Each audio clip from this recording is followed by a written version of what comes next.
पाकिस्तान के पूर्व प्रधानमंत्री इमरान खान की मुश्किलें बढ़ती जा रही हैं और अब उनके पाकिस्तान छोड़ने पर रोक लगा दी गई है। इतना ही नहीं, पीटीआई चीफ इमरान खान के साथ उनकी पाकिस्तान तहरीक इंसाफ पार्टी के 80 सदस्यों को नो फ्लाइट लिस्ट में शामिल किया गया है और इमरान खान की पत्नी बुशरा बीबी के भी देश छोड़कर बाहर जाने पर रोक लगा दी गई है।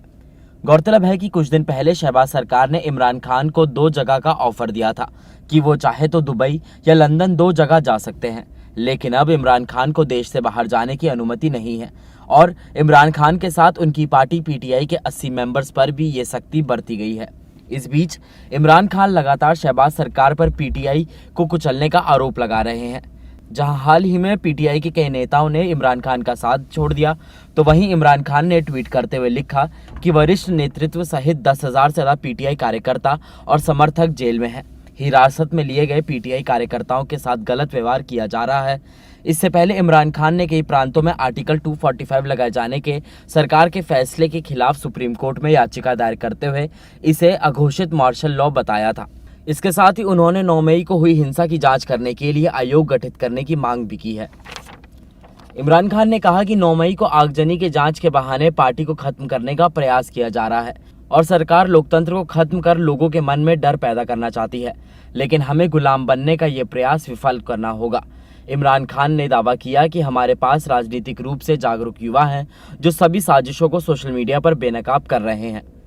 गौरतलब है कि इमरान खान को अल कादिर ट्रस्ट मामले में 9 मई को गिरफ्तार किया गया था, जिसके बाद पाकिस्तान में आगजनी और तोड़फोड़ देखने को मिली थी।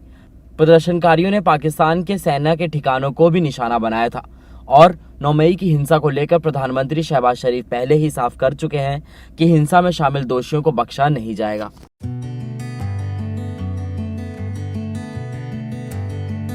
मेरठ के चौधरी चरण सिंह विश्वविद्यालय स्थित नेताजी सुभाष चंद्र बोस प्रेक्षागृह में नवनिर्वाचित महापौर और पार्षदों के शपथ ग्रहण समारोह में 26 मई को जमकर हंगामा हुआ। दरअसल शपथ ग्रहण समारोह के शुरू होने पर वंदे मातरम करने को लेकर हंगामा हो गया। यहां ओवैसी की पार्टी के पार्षदों के साथ बीजेपी के पार्षदों ने मारपीट कर दी और कहा गया कि ओवैसी की पार्टी के पार्षद ने वंदे भारत का विरोध किया था। बस फिर क्या था, दोनों पार्टियों के पार्षदों के बीच मारपीट शुरू हो गई। पार्षद है। कौन से वार्ड से? वार्ड 75 से। कौन सी पार्टी से? ऑल इंडिया मजलिस इत्तेहादुल मुस्लिमीन से हम लोग पार्षद हैं। क्या हुआ अंदर? अंदर क्या हुआ, अंदर वंदे मातरम हुआ था। सभी लोग खड़े हुए, हम भी खड़े हुए वंदे मातरम में। खड़े होने के बाद में फिर वंदे मातरम जैसे ही समाप्त हुआ तो बीजेपी के लोग, क्योंकि तुम वंदे मातरम क्यों नहीं पढ़ रहे हो, इस बात से उनकी जो ना धक्का मुक्की शुरू हो गई। हमारे पदाधिकारी के साथ धक्का मुक्की हो रही थी, तो मैं अपने पार्षद के पास गया, उनकी सीट के पास। तो हमारी जो महिला है उनके साथ बीजेपी के कुछ आदमी कह रहे कि आप यहाँ से जाइए, आप यहाँ से जाइए। मैंने कहा भाई आप ऐसे कैसे बोल रहे हैं, आप कैसे महिला के साथ बदतमीजी कर रहे हैं। बस इसी बात को लेकर मेरे साथ मारपीट शुरू कर दी। इतना ही नहीं, डीएम एसपी सिटी और सीओ सिविल लाइन के सामने बीजेपी कार्यकर्ता एआईएमआईएम के पार्षदों के साथ मारपीट करते रहे। मामला तूल पकड़ा तो पुलिस फोर्स के साथ आरएएएफ को भी बुलाना पड़ा। आज विगत में संपन्न हुए नगर निकाय चुनाव में चुने गए पार्षदों और महापौर का शपथ ग्रहण कार्यक्रम चौधरी चरण सिंह यूनिवर्सिटी के सभागार में प्रस्तावित था। कार्यक्रम के प्रारंभ में वंदे मातरम गीत के गाए जाने को लेकर एआईएमआईएम के कतिपय पार्षदों द्वारा जो है आपत्ति की गई, जिसको वहां मौजूद अन्य पार्षदों के और उनके सहयोगियों द्वारा विरोध करते हुए हंगामा किया गया।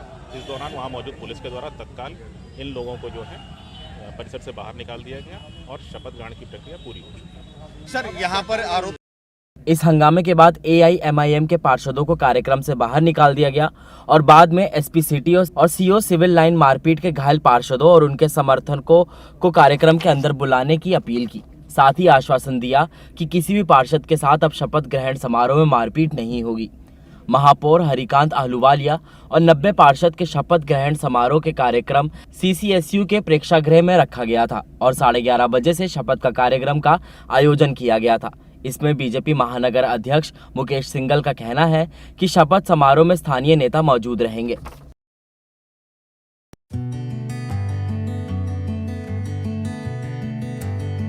26 मई को केंद्र में मोदी सरकार को सत्ता के 9 साल पूरे हो गए हैं। केंद्र सरकार अपने 9 सालों को बेमिसाल बता रही है और एक एक कर अपनी उपलब्धियां गिना रही है। 14 में भारत की अर्थव्यवस्था $1 ट्रिलियन थी, अब $3.5 ट्रिलियन क्रॉस कर गई है।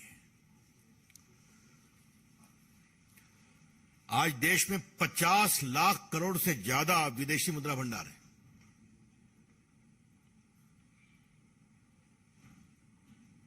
और एक संख्या हम खाली बताएंगे, एक्सपोर्ट कितना बढ़ा है। भारत में 36 लाख करोड़ रुपए का सामान एक्सपोर्ट किया गया, 36 लाख करोड़, जबकि 14 में सिर्फ 19 लाख करोड़ था। तो आप देखते हैं करीब करीब दुगना एक्सपोर्ट हुआ है। ऐसे में कांग्रेस ने बीजेपी की केंद्र सरकार पर जमकर निशाना साधा और वीडियो जारी कर केंद्र सरकार की नाकामियां गिनाई। कांग्रेस ने ट्वीट कर मोदी सरकार के 9 साल की 9 नाकामियां गिनाई और रिपोर्ट कार्ड जारी किया और साथ ही कांग्रेस ने मोदी सरकार से 9 सालों पर 9 सवाल भी पूछे। ये सवाल राहुल गांधी जी ने भारत जोड़ो यात्रा के समय पहले उठाया था, बार बार उठाते रहे, कोई जवाब नहीं आया सरकार की ओर से, प्रधानमंत्री की ओर से। और आज के दिन हम मजबूर हैं कि वही 9 सवाल हमें फिर से उठाना पड़ रहा है। और हम चाहते हैं कि इन 9 सवालों पर प्रधानमंत्री अपनी चुप्पी तोड़े। आगे कांग्रेस ने चुनाव से पहले बीजेपी के मैनिफेस्टो को लेकर भी सवाल उठाए और उसे काल्पनिक करार दिया। आज दरअसल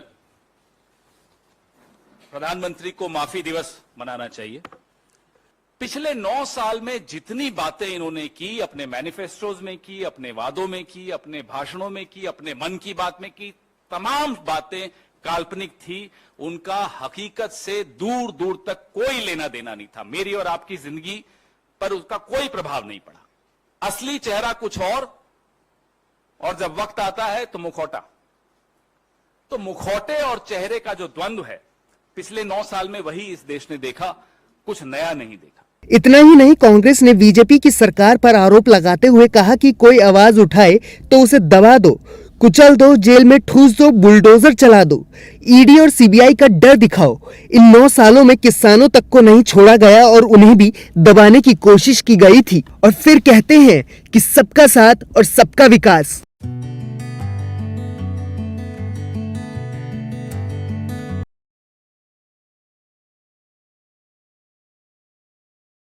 कहते हैं जल ही जीवन है।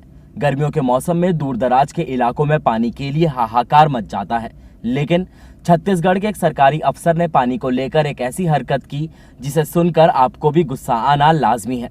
जी हां, छत्तीसगढ़ के कांकेर जिले में एक सरकारी अफसर का महंगा मोबाइल फोन जब जलाशय में गिरा तो अफसर ने उसकी खोज में करीब 21 लाख लीटर पानी बर्बाद करवा दिया। पूरा मामला कुछ यूं है कि छत्तीसगढ़ के कांकेर जिले कोयली बेड़ा ब्लॉक में तैनात फूड इंस्पेक्टर राजेश विश्वास 22 मई को छुट्टी मनाने खैरकट्टा परलकोट जलाशय पहुंचे थे। साहब का महंगा फोन खैरकट्टा परलकोट जलाशय में गिर गया। ओवरफ्लो टैंक 15 फीट तक पानी से लबालब भरा हुआ था। फिर क्या था, अधिकारी का फोन ढूंढने के लिए सरकारी अमला पानी निकालने में जुट गया और फोन निकालने के लिए लगातार 3 दिन से 30 HP का पंप लगाकर ओवरफ्लो टैंक से पानी को खाली किया गया। तब जाकर कहीं 25 मई को सुबह साहब के महंगे फोन को निकाला जा सका। इसी बीच जब यह पूरा मामला सुर्खियों में आया तो विपक्ष ने सरकार को घेरना शुरू कर दिया। पूर्व सीएम रमन सिंह ने ट्वीट करते हुए लिखा कि भूपेश बघेल की तानाशाही में अधिकारी प्रदेश को पुश्तैनी जागीर समझ बैठे हैं। मामला तूल पकड़ने के बाद कांकेर के कलेक्टर ने फूड इंस्पेक्टर को सस्पेंड कर दिया है।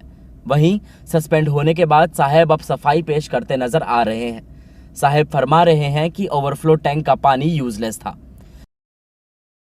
जो कि नॉन यूजेबल है, वो पानी कभी वहाँ से निकल ही नहीं सकता और उस गहराई है लगभग 10 फीट। तो उस पर मेरा फ़ोन गिर गया था।